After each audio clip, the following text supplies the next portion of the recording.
Several members have asked about the impact of the tariffs on specific industries in Singapore. We are assessing the situation carefully, but our deeper worry is not the direct impact that these businesses face. It is the wider implications for the global trading system and the world economy. So let me explain. First, the reciprocal tariffs are a fundamental rejection of the WTO rules. One of the cornerstones of the WTO multilateral trading system is the most favored nation principle, or MFN. Most favored nation sounds like giving special privileges. Actually, it means the opposite, that every member must treat all other members equally. In other words, if a country extends more favorable terms or imposes additional restrictions to one trading partner, it must do the same to all other WTO members. There are some carve-outs and exceptions to the MFN rule, for example, to allow free trade agreements. But MFN has long been the bedrock of the multilateral trading system. It ensures a level playing field, prevents discrimination, and enables countries, big or small, to compete fairly in global markets. This has helped to liberalize trade amongst more than 100 WTO members, each with different economic and political and social concerns. America's new tariff regime is a complete repudiation of the MFN principle. It opens the door to selective country-by-country trade relations based on unilateral preferences. If other countries adopt the same approach as the US, the rules-based trading system will unravel. This will spell trouble for all nations, but smaller countries like Singapore will face greater pressures, because small countries have limited bargaining power in one-on-one bilateral negotiations. So the major powers will dictate the terms, and we risk being marginalized and sidelined. Second, the likelihood of a full-blown global trade war is growing. Singapore has decided not to impose retaliatory tariffs. Doing so will only lead to increased costs for Singaporeans. But other countries may not be guided by the same considerations and may have different perceptions and views. China has already imposed retaliatory tariffs on US goods. Others, like the European Union, are considering their next steps. Some think that the new tariffs are a negotiating tactic, a negotiating tool by the US to extract concessions in other areas.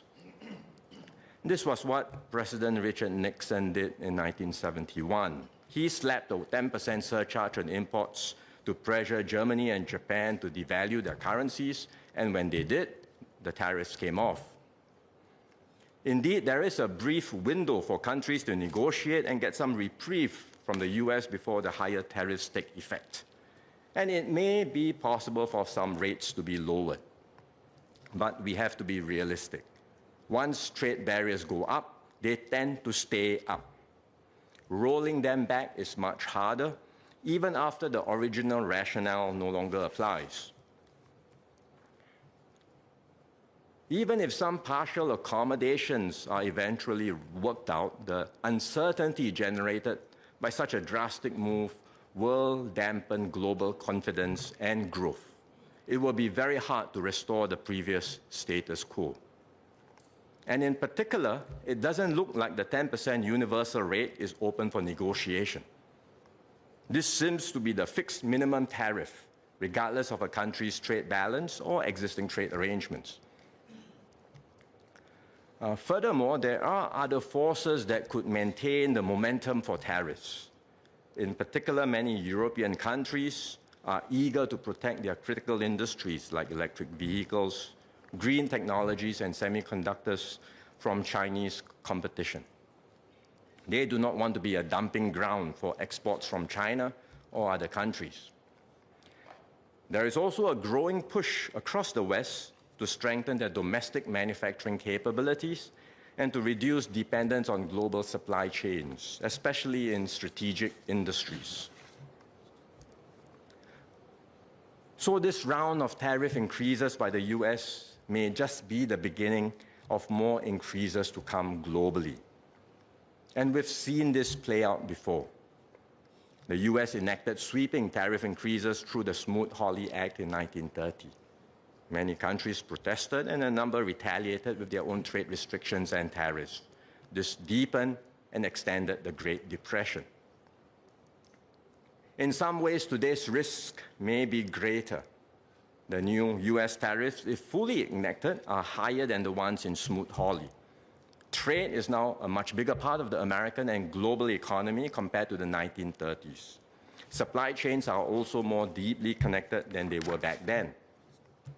Any disruption to trade flows will have wider knock-on effects on the world. This brings me to the third point, which is the impact on the global economy. Business and consumer confidence has already been hit by the tariffs. International trade and investments will suffer. Our economic agencies got in touch with several multinational enterprises and local businesses after the tariff announcement. Even those who were not directly affected by the tariffs are worried about weakening demand from their consumers. Some have put new projects on hold while they assess the full implications of the tariffs. These are reactions from companies based here, but I'm sure the same conversations are happening in boardrooms elsewhere.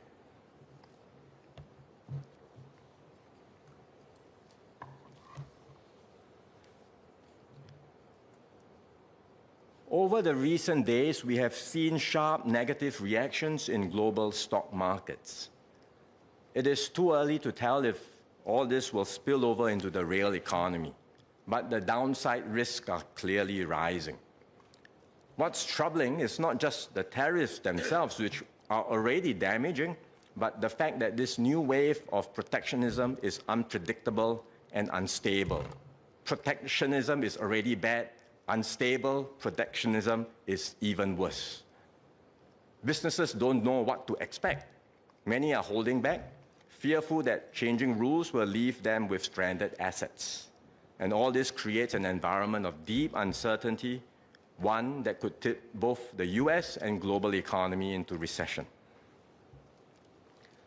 The consequences extend far beyond economics. More and more countries are turning away from win-win cooperation and deeper integration. Instead, we see a rising me-first, win-lose mindset, where it's every country for itself. Some are even prepared to use aggressive or coercive means to get what they want at the expense of others. Meanwhile, global institutions are getting weaker and long-standing norms of cooperation are breaking down. One major concern is the US-China relationship. America views China as a strategic competitor and threat, which must be dealt with now while America still has the advantage. China says it is ready for a tariff war, a trade war, or any other type of war. The US has now threatened an extra 50% tariff on China, and China says it will fight till the end. There are fewer channels for dialogue, which can serve as guardrails to manage the relationship. So if the disputes escalate and destabilize US-China relationship, the consequences for the world would be disastrous. We must be mentally prepared. The predictable and rules-based order we once knew is fading. The new era will be more volatile with more frequent and unpredictable shocks. We must be ready to stand firm and protect our interests, no matter how the external winds may blow. What does all this mean for Singapore? In the near term, we expect weaker global growth, which means external demand for our goods and services will fall. The outward-oriented sectors of our economy will suffer the brunt of the impact. They include manufacturing, especially segments like electronics and semiconductors, biomedical science, which have higher export exposure to the US, wholesale trade and transport will be impacted. The global uncertainty and dampened sentiments will also impact some services industries, including finance and insurance.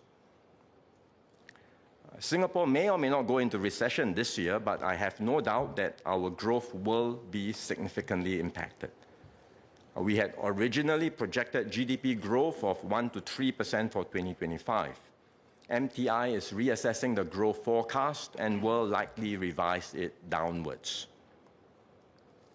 Slower growth will mean fewer job opportunities and smaller wage increases for workers. And if more companies face difficulties or relocate their operations back to the US, there will be higher retrenchments and job losses.